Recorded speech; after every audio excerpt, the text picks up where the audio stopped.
히브리서 11장은 믿음의 사람들에 대하여 소개합니다.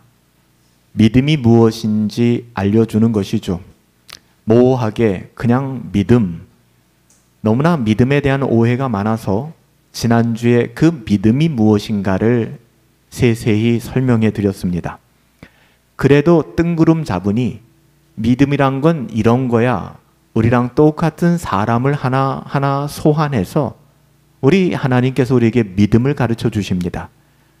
많은 사람들의 이름이 호명되는데 오늘 첫 번째 사람이 아벨입니다. 아벨은 선지자도 아닙니다. 아벨은 왕도 아닙니다. 그는 사도도 아닙니다. 그는 짧은 생을 살다 간 사람이었고 이 땅에서 형의 시기와 분노로 인하여 억울하게 희생된 인류 최초의 살인 피해자입니다. 그럼에도 불구하고 성경은 아벨을 믿음의 첫 증인으로 제시하고 있습니다. 왜 아벨을 첫 번째 믿음의 사람으로 제시하고 있을까? 그것은 아벨의 삶 자체가 우리의 눈으로 볼 때는 이 세상 최초의 살인 피해자예요. 그것도 형에 의해서 죽임을 당한, 잘못해서 죽은 것도 아니에요. 하나님 앞에 정직하고 올곧게 살아가려 했다는 그 하나 때문에 그는 이 땅에서 첫 살인 희생자가 된 사람입니다. 하지만 아벨의 삶 자체가 믿음이 무엇인지를 분명하게 보여주고 있기 때문에, 더 나아가 하나님이 기뻐하시는 믿음이 어떤 것인가를 가장 선명하게 보여주시기 때문에 하나님은 히브리서 기자를 통하여 우리에게 믿음이란 건 이런 거야, 뜬구름 잡는 이야기 하지 말고 이게 믿음이야, 말장난 하지 말고 이게 믿음이야, 아벨을 통하여 보여주신 거예요. 아벨의 삶을 이야기하기 전에 잠깐 그의 형 살인자 가인을 이야기하지 않을 수가 없죠. 정반대의 사람이었습니다. 가인은 이기적이었어요. 가인은 내가 어떻게 느끼느냐, 내가 원하는 것이 어떤 방식으로 채워지느냐, 이것 외에는 아무것도 생각하지 않았던 사람이에요. 내가 좋으면 좋은 거고 내가 싫으면 싫은 사람이 가인이었습니다. 자기만을 위하는 사람이었죠. 그래서 심지어 가인은 예배까지도 자기를 위한 도구로 사용하고 있었다는 것이죠. 아벨과는 결이 전혀 다른 예배를 드리고 있었다는 것입니다. 그 현장에서 그가 드리는 예배를 통하여 자기가 인정받지 못하거나 자기가 이만큼 애썼는데 하는 그 공로가 거절당할 때 그는 여지없이 분노했습니다. 예배 설교가 왜 이따위야? 성도들이 왜 이 모양이야? 내 뜻 같지가 않아. 은혜가 없어. 나 은혜 못 받아. 나 좀 은혜 받게 해줘. 똑같은 태도예요. 하나님 앞에 예배를 드리는 것이 아니라 예배를 통하여 내 마음이 감동받고 싶어하고 내 상처를 좀 가림받고 싶어하고 그것이 거절당하면 그것이 누구에게든 분노하는 것이죠. 그 분노가 어디까지 가느냐? 애꿎은 아벨까지 쳐 죽여버린 겁니다. 아벨은 하나님을 중심에 두고 믿음으로 하나님께 나아갔지만 가인은 똑같은 예배자였어요. 누가 보면 가인과 아벨 똑같은 예배자였는데 가인은 하나님보다 자기를 중심에 두고 예배했다는 것이죠. 그래서 가인은 겉으로 보면 하나님을 예배하는 것 같아요. 주일날 예배당에 나와 앉아있고 교회에서 요구하는 모든 일들도 싹싹하게 잘 감당하는 것 같습니다. 하지만 가인은 하나님을 예배한 것이 아니라 자신이 드린 예배를 통하여 스스로가 인정받기를 원했던 거예요. 자기를 증명하고 싶었던 거예요. 그런데 자신을 증명받지 못하자 그 마음이 격발되어 드러난 건 분노입니다. 짜증이 나는 것이죠. 그 짜증은 우리 주님이 말씀하신 것처럼 형제를 미워하는 자마다 살인한 것이다. 그 미움은 살인을 담보하고 있는 거예요. 그는 자신의 예배가 하나님 앞에 인정받지 못하자 분노하고 얼굴빛이 흐려졌다라고 창세기 4장 5절에 기록합니다. 예배는 하나님께 드리는 것입니다. 우리가 뭔가를 받으려고 하는 게 아닙니다. 예배는 나를 부인하고 하나님을 높여드리는 거예요. 이런 분노의 뿌리는 단순한 실망이 아니라 하나님보다 나 자신을 더 사랑하는 마음, 그게 교만입니다. 하나님보다 나를 더 사랑하는 마음. 하나님께 대한 순종보다는 내가 얼만큼 만족하느냐가 더 중요한 거예요. 그래서 교회에서 참 무서운 분들은 제가 여지껏 목회해 오면서 대형교회일수록 제가 설교하고 내려오면 목사님 은혜 받았어요. 목사님 너무 좋았어요 하는 분들이 시간이 지나 자신의 마음이 충족받지 않으면 똑같이 공격하고 교회를 나오지 않더라고요. 그들은 하나님을 예배하는 것이 아니라 목사 설교에 관심이 있는 사람들이에요. 그 설교가 나의 뜻과 얼마나 맞는가? 나를 얼만큼 위로해 주는가? 이와 달리 아벨은 믿음으로 하나님을 예배했다는 것이죠. 그 믿음이 하나님께 연락되는 예배가 되었다는 것입니다. 아벨은 믿음으로 하나님 앞에서 자신의 생각을 고집하지 않았어요. 예배를 드림에 있어 제사를 드리는 데 있어서 아벨의 생각은 별로 중요하지 않았어요. 하나님을 위하여 하나님이 하신 말씀에 따라 그는 하나님께 제사하고 예배했다는 것입니다. 하나님 앞에서 내가 마음에 드느니 안 드느니 내 스타일 내 타입이니 아니니 이런 말이 없었다는 거예요. 그냥 예배했다는 것입니다. 믿음이 보지 못하는 것에 증거가 된 사람의 전형을 보여줍니다. 내 마음은 내키지 않아요. 내 감정은 추스러들지 않았어요. 그럼에도 불구하고 하나님이 말씀하셨기 때문에 모든 것을 잠재웠던 사람이 아벨이라는 것입니다. 그래서 아벨은 하나님의 뜻대로 예배할 수 있었습니다. 그 예배는 믿음의 예배였다고 하는 거예요.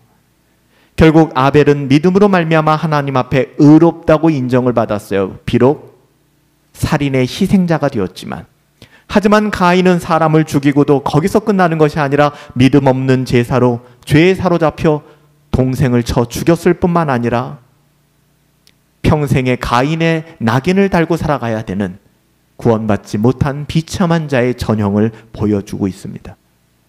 고대 문헌들이나 헤르만 헤세도 마찬가지고 노벨상을 탄 사람들의 글 속에서도 가끔 카인이라는 말이 등장합니다. 이것은 문학적인 수사에 불과한 거예요. 카인의 후예.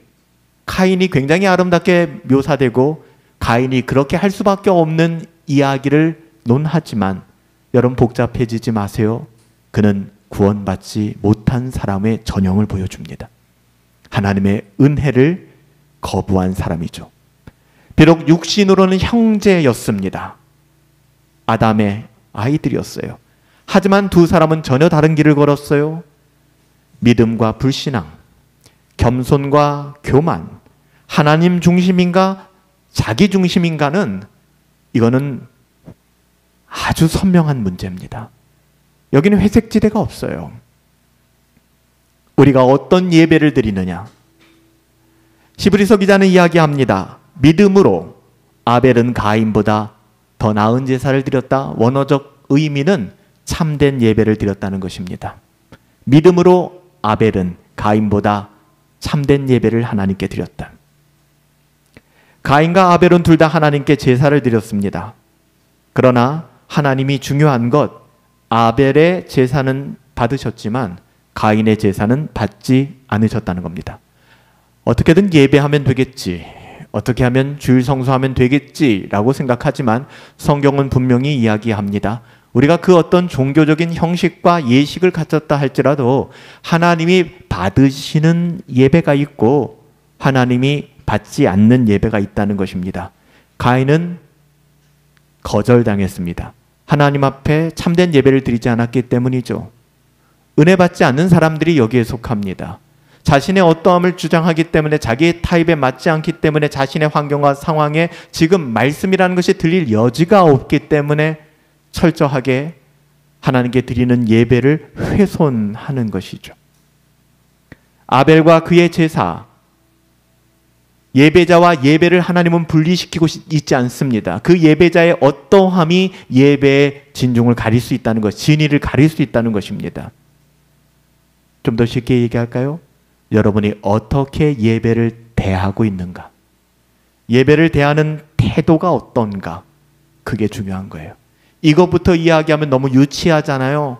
너무 인간적이잖아요. 뭐 하나님이 그래. 우리 예배 좀 늦는 거, 예배 좀 가볍게 생각하는 거, 뭐 그런 거 가지고 하나님이 삐지시나? 그런 하나님이 어디 있어?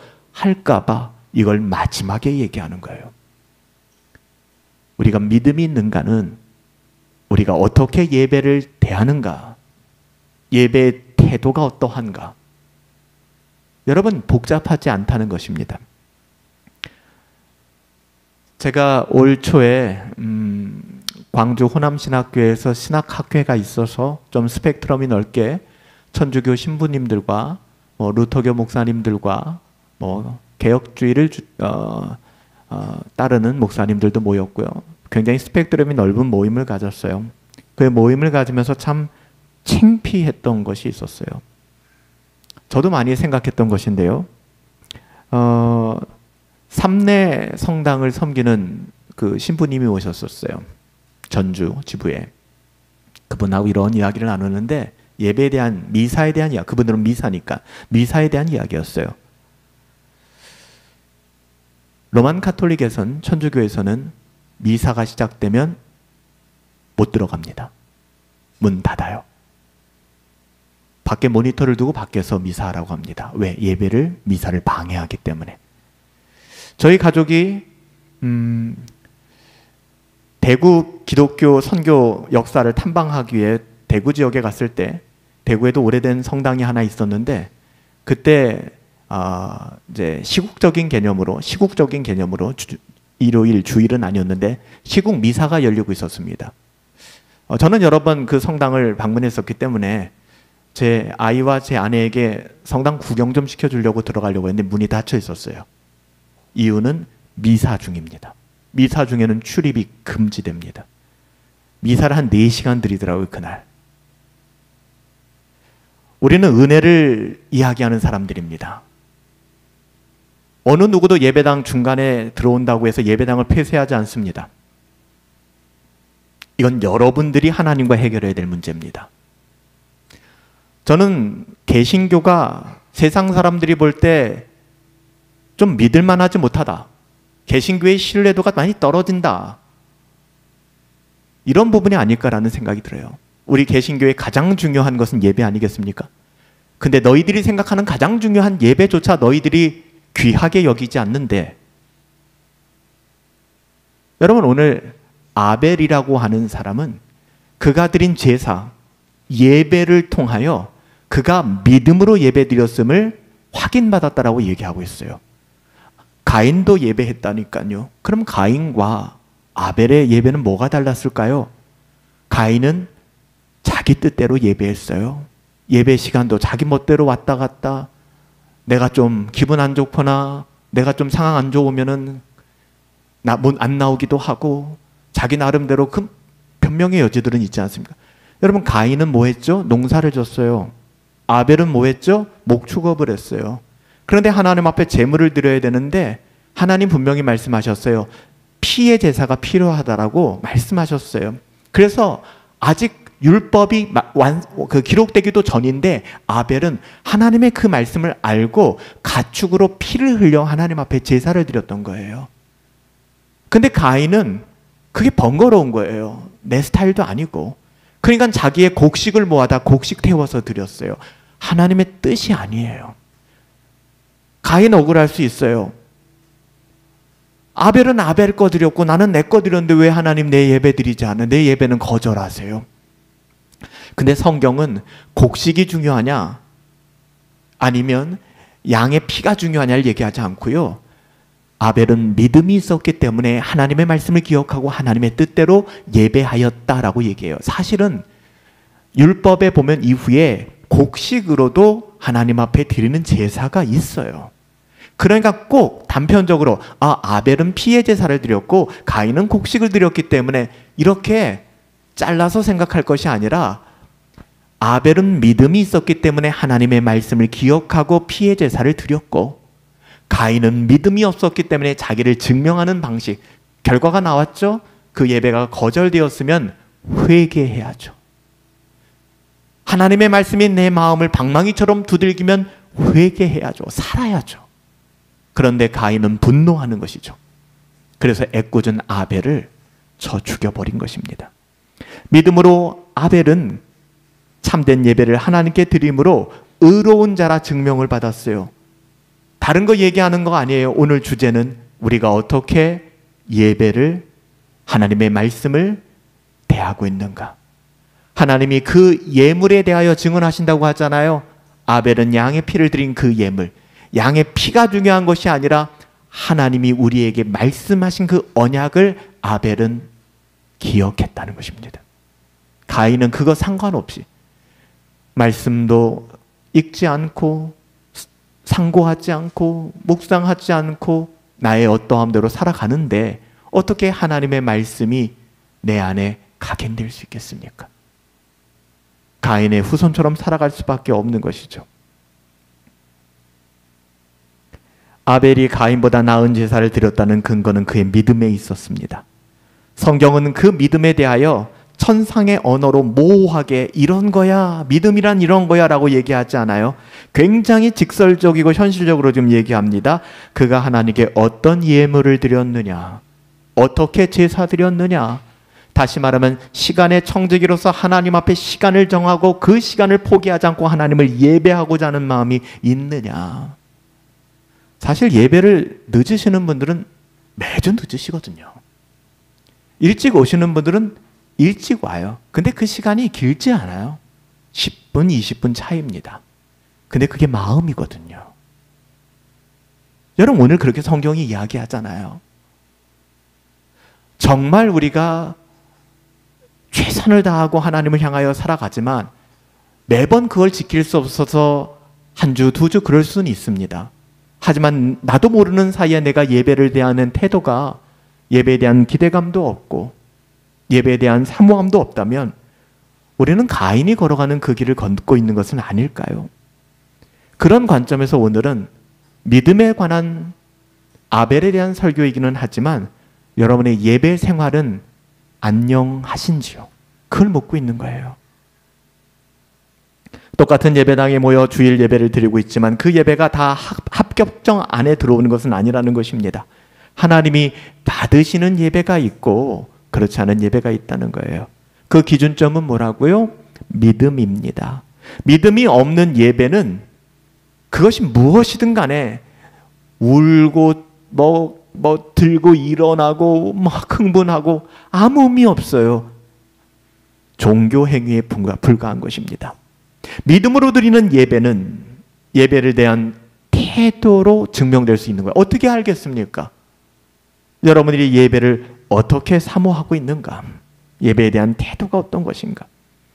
나의 시간과 물질의 주인을 여전히 하나님으로 고백하는가? 아니면 여전히 우리의 어떠함을 위하여 조건적으로 예배하고 있지 않은가? 그래서 제가 여러분들에게 실제적인 것도 많이 말씀드렸잖아요. 돈에 대한 이야기가 아니라 여러분들이 목적 연보를 가지고 10의 1조로 하나님 앞에 여러분의 신앙을 고백하기도 하고 교회를 사랑하는 마음으로 교회의 어려움을 돌아보아 매월 교회 사랑 연보도 하고 선교 연보도 하고 솔직히 인간적으로는 11조를 여러분들이 해주시는 것이 교회에서 가장 힘이 되죠. 큰 돈이니까. 그리고 여러분들이 그래도 적지 않은 돈 교회를 위해서 선교를 위해서 해주시면 좋죠. 근데 정말 중요한 건 뭔지 아세요? 주일 연보예요. 1,000원이든 100원이든 10,000원이든 매주 오셔서 연보 시간에 연보를 하는 겁니다. 그런데 보면 우리가 그걸 잘 못하시는 분들도 계시더라고요. 왠지 아세요? 2000년 교회 역사에서 교회 예배의 전통, 예배의 모든 순서에서 단 한 번도 빠진 적이 없는 것은 연보예요. 연보. 나는 11조 하니까 나는 목돈 내니까 괜찮아? 여러분 그런 생각하지 마세요. 와서 포켓머니 내지 마세요. 제가 여러 번 말씀드렸잖아요. 우리 부모 세대 때 장사하시는 분들이 신방하다 보면 새로운 신패가 들어오면 그거 성경책에 꽂아놔요. 뭐 하시려고 그러세요? 헌금하려고. 옷 제일 먼저 사면 그날 주일날 입고 가요. 율법주의에 빠지라는 것이 아니라 그만큼 그 마음이 거기에 들여져 있는 거예요. 우리 교회 성도님들도 보면은 연보를 하실 때 의도적으로 그런 분들이 계세요. 신권만 해가지고서 연보를 하시는 분들. 주일 연보나. 근데 보면 어떤 분들은 한 3번, 4번 꾸겨서 내시는 분들도 계시고, 그게 뭐가 중요하겠습니까? 유치하다고 하지 마세요, 여러분들. 무슨 하나님을 예배하는데 자꾸만 세상에 썩어질 것에 대한 이야기를 해? 하나님은 오늘 아벨의 믿음에 대해서 얘기하는 것을 우리가 굉장히 관심 있고 우리도 느끼는 그것.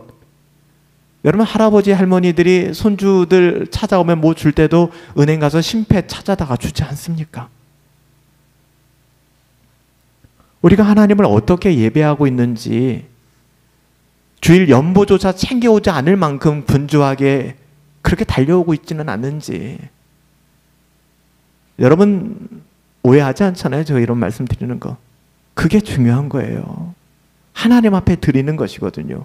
오늘 아벨을 통해서 하나님은 우리에게 그 예배를 가르쳐주고 있는 거예요. 사실 아벨이 내가 어떤 제물을 드려야겠구나를 어떻게 알았냐 하면, 이 사건이 일어나기 전 창세기 3장 21절에 보면 아담과 하와가 타락했잖아요. 타락한 아담과 하와를 위하여 하나님이 하셨던 일은 뭐죠? 가죽 옷을 입혀주셨어요. 그들의 죄로 인하여 부끄러움을 알게 됐고요. 그들의 죄를 가리려고 그들이 풀로 자기들의 중요한 부위를 숨기고 숨어 있었어요.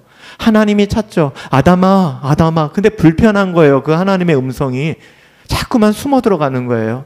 하나님이 나타나서 너 왜 숨냐 했더니 우리가 범죄하여 하나님 낯을 피하였나이다 라고 했어요. 그랬더니 하나님께서 가죽 옷을 지어 입혀주셨어요. 풀로 만든 옷이 얼마나 가겠습니까? 자신의 공로로 자기의 치부를 가리면 얼마나 가겠습니까? 그래서 하나님께서 의도적으로 가죽 옷으로 아담과 하와에게 옷을 지어 주셨거든요. 여러분, 그들의 죄를 가려주기 위해서는 어떤 짐승인지는 나오지 않지만 그 짐승이 피를 흘려야 했습니다. 죽어야 했습니다. 이것은 장차 오실 예수님에 대한 예표이기도 합니다. 아담과 하와는 이 이야기들을 자녀들에게 끝없이 해주었을 것입니다. 아벨은 그 이야기를 듣고 하나님 앞에 제사할 때 양의 피를 가지고 양을 잡아 제사해야겠구나라는 생각을 했을 거예요. 히브리서 9장 22절에도 그렇게 얘기합니다. 피 흘림이 없이는 사함이 없다. 아벨은 이걸 알았어요. 이걸 알았어요. 아까도 말씀드렸지만 이 피는 궁극적으로 장차 오실 메시아 그리스도의 십자가의 보혈을 의미하는 것이죠. 복음의 예표였습니다. 보세요. 아담 이래 예수님께서 오시기까지가 보수적으로 연수를 계산하면 얼마인지 아십니까? 요즘에 말하는 진화론자들이나 이런 분들이 말하는 연도수 말고 아담부터 시작해서 예수님이 오시기 전까지, 그러니까 다시 말하면 오늘 본문에 아벨로부터 예수님이 오시기 전까지를 보수적으로 보면 약 4,000년입니다. 그리고 예수님 이후 지금까지 우리가 봤을 때 대략 한 2,000여 년으로 보죠. 그래서 보수적으로 지구의 역사와 인류의 역사를 성경은 성경적으로 해석하면 6,000년 정도로 생각합니다. 이게 과학을 하시는 분들은 받아들일 수가 없는 내용들이죠. 몇 억만 년 전 이런 얘기들이 나오니까 성경 이야기를 하는 것입니다. 또 이 부분엔 동의함이 없으니까 이제는 진화론을 조금 바꿔서 유신론적 진화론이라고 해서 하나님께서 천지를 창조하시고 7일 동안의 시간이 우리가 생각하는 개념의 1년이 아니라 이것이 수십만 년일 수 있다라는 식으로 해석하는데 그것은 바람직한 해석 방법은 아닙니다. 여하튼 예수님이 오시기 4,000년 전 아벨은 예수님을 믿는 믿음이 있었다는 거예요. 피 흘림이 없이는 죄사함이 없다. 목사님 말도 안 돼요. 4,000년 후에 일어날 일이 어떻게 아벨에게 각인됐겠습니까? 그래요. 그래서 믿음이 필요한 겁니다. 믿음은 바라는 것들의 실상이요 보지 못하는 것들의 증거다라고 이야기하는 거예요. 자꾸 인간적인 방법으로 생각하려고 하니까 아니 없던 4,000년 후의 일을 어떻게 4,000년 전에 사람이 믿고 구원받을 수 있겠습니까? 라는 이야기를 하는 거죠. 믿음으로 접근하지 않으니까.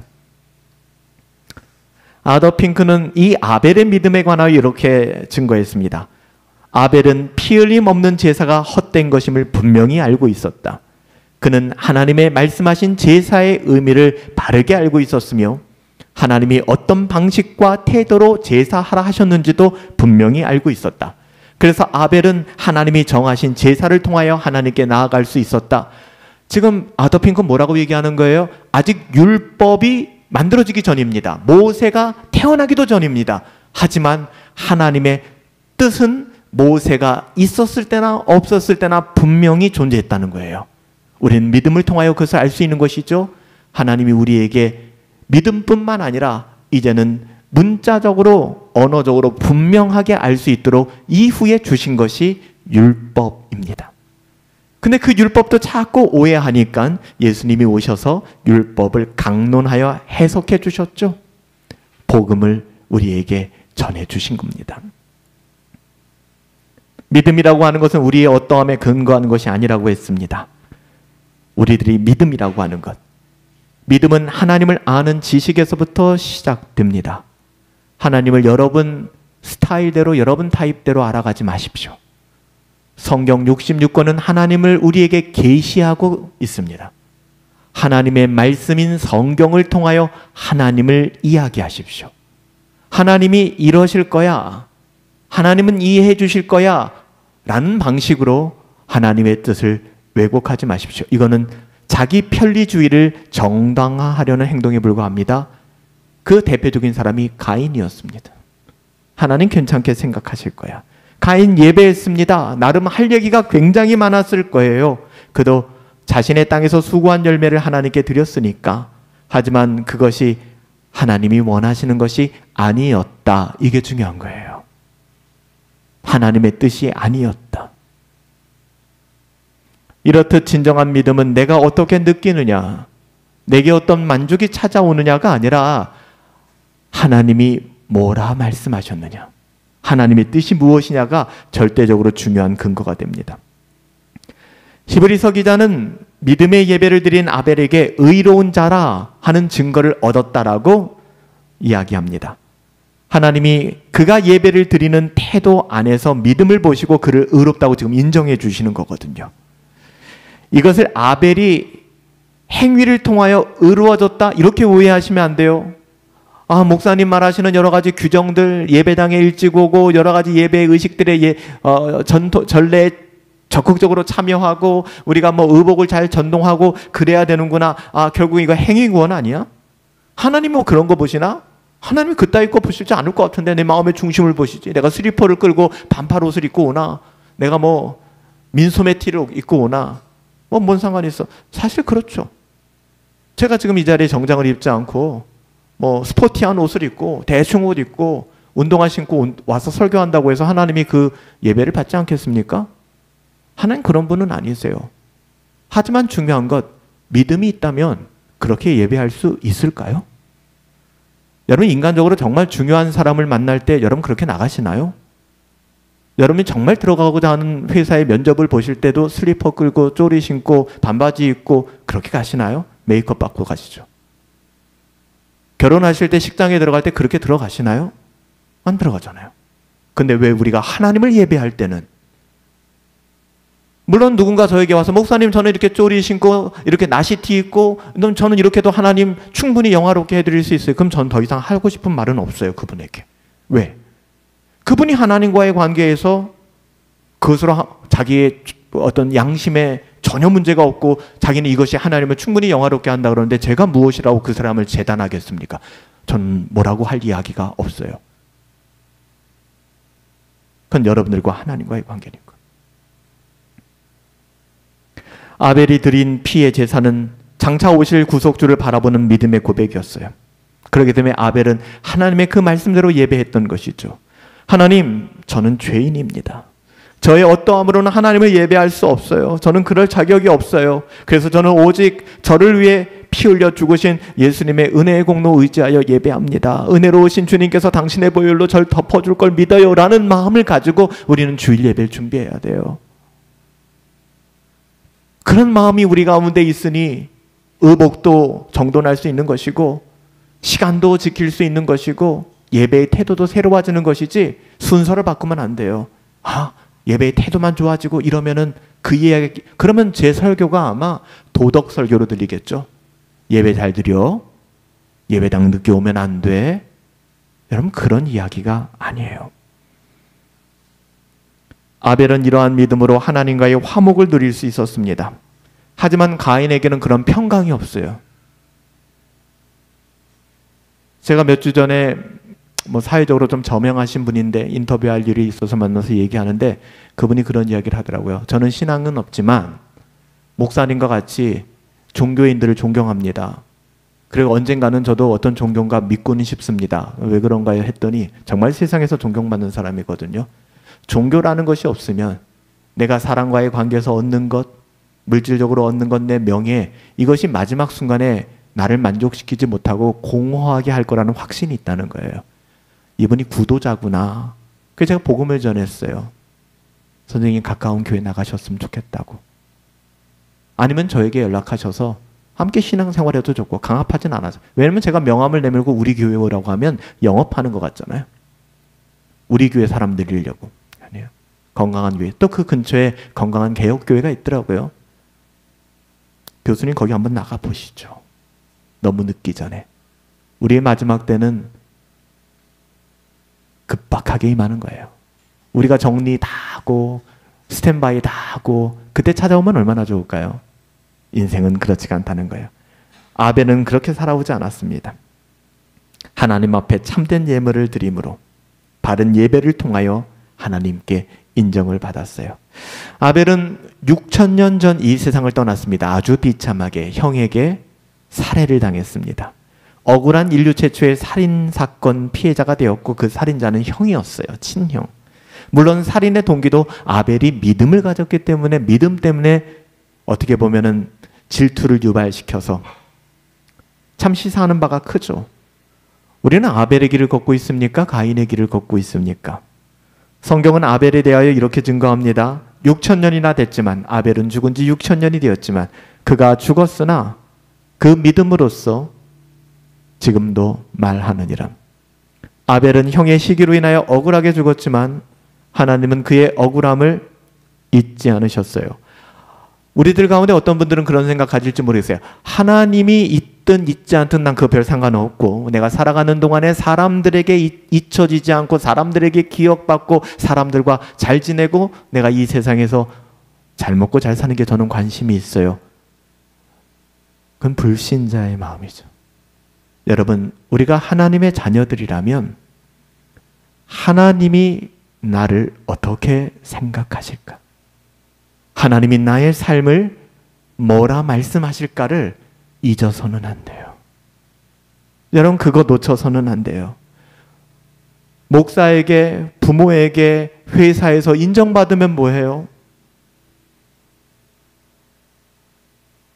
여러분, 목회자의 길도 비슷합니다. 별반 다를 것이 없어요.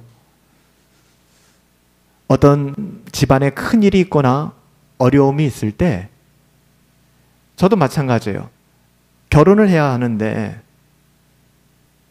친구들이 좀 많이 와야 되지 않겠습니까? 그러니까 그때부터 사람들 만나러 다니는 거예요. 저도 그랬어요. 그래서 제 결혼식 때 저희 동기들 거의 다 왔습니다. 80명. 그래서 대형교회 예배당에서 예배했는데 주례했던 목사님이 주일 일부 예배 드리는 것 같았다고 했어요. 많이들 왔어요. 그거 위해서 많이 뛰어다녔어요. 밥도 같이 먹고 많이 오더라고요. 근데 돌아놓고 보니까 그게 뭐가 그렇게 중요하지라는 생각이 드는 거예요. 사람들이 많이 오면 좋죠. 제가 노회에서 노회 임원 하다가 여러분들 아시지만 여러 문제들 때문에 제가 임원을 하면 안 되겠다 해서 한 2년 정도 어떤 그런 리더십을 떠나 있었어요. 제가 이번에 저희 그 장인어른이 좀 편찮으신 문제가 생겨서 이제 이런 문제 때문에 좀 도움도 청할 일이 있고, 근데 이게 태도가 다른 거예요. 제가 임원으로 있을 때와 그렇지 않을 때가. 목사들도 그래요. 제가 임원으로 있을 때는 어떡하든지 연락이 오고 하던데 이제 그게 없는 거예요. 그러니까 제가 제 아내하고도 그런 이야기를 했어요. 그게 뭐 그렇게 중요한가 이제는. 그래서 사람 한둘 좀 더 오면 뭐 마음이 좀 좋으신가요? 그렇게 오는 사람들이라면 그거 별 중요한 거 아니지 않습니까? 그래서 요즘 젊은 친구들 중에서는 좀 아주 약식으로 사랑하는 사람과 가족들만 이렇게 해서 결혼하는 것도 꽤 됐죠. 그게 의미 있다는 것을 아니까. 우리가 하나님 앞에 어떻게 살아가야 될까? 이 세상의 그 어떠함을 바라고 살지 마십시오. 아벨은 그렇게 비참하게 죽었지만 인생이 실패하지 않았다라고 얘기합니다. 가인은 아벨보다 더 나은 제사를 드림으로 의로운 자라는 증거를 받았고 하나님이 인정하셨대요. 사람들의 인정을 받으면 행복하죠. 근데 받지 못할 때도 굉장히 많더라고요. 여러분의 본심을 알아주면 좋죠. 네, 여러분의 본심을 못 알아줄 때가 훨씬 많고요. 사람들이 알아주지 못한다고 너무 힘들어하지 마세요. 하나님이 알아주세요. 그게 중요한 거예요. 여러분, 사람의 마음을 사려고 하지 마세요. 물론 사람과는 잘 지내야 합니다. 하지만 하나님이 아세요. 오늘 이 아벨처럼, 그리고 아더핑크처럼 이 땅에서의 삶은 참 외롭고 지난한 삶을 살았지만 하나님이 인정하시잖아요. 여러분들은 어떤 믿음으로 살아가고 계신가요? 어떻게 믿음으로 산다고 확신하실 수 있겠어요? 여러분 정말 믿음으로 살고 계세요? 여러분의 예배 생활을 돌아보세요. 여러분은 공적 경건회와 예배에 대한 태도를 어떻게 갖추고 계세요? 우리는 아벨처럼 믿음으로 예배하고 있습니까? 아니면 우리의 어떠함을 따라 우리 속사람을 어떻게 알겠어요? 하지만 믿음이 아닌 그 무엇으로 예배하고 있지는 않습니까? 가인처럼 자신의 환경과 상황을 우선시하고 자신의 수고와 열심으로 하나님께 인정받으려 하고 있지는 않습니까? 여러분, 아벨은 믿음으로 예배드렸어요. 그리고 아벨이 가진 그 믿음은 동일하게 우리의 믿음이어야 해요. 우리의 믿음. 그 믿음이 지금도 아벨의 삶을 통해서 우리에게 들려지는 것 아니겠습니까? 우리가 찬양했던 것처럼 아무도 예배하지 않아도 상관없어요. 난 예배합니다. 그 시간대에 오니까 사람도 별로 없던데 다들 늦게 오던데. 여러분 그런 얘기하지 마세요. 그게 뭐가 중요해요? 나는 예배하는 거예요. 교회 일 할 사람 하나도 없는데 뭐 나도 안 할래. 상관없어요. 내가 하는 거예요. 여러분 이것이 믿음이라는 것입니다. 믿음으로 드린 예배는 결국 사라지지 않아요. 믿음으로 드린 삶은 하나님 앞에 영원히 남습니다. 우리의 예배가, 우리의 헌신이, 우리의 섬김이 아벨처럼 믿음으로 하나님 앞에 드려질 수 있게 되기를, 여러분의 일거수일투족, 여러분의 삶이 믿음의 고백이 되기를 예수님의 이름으로 축복합니다.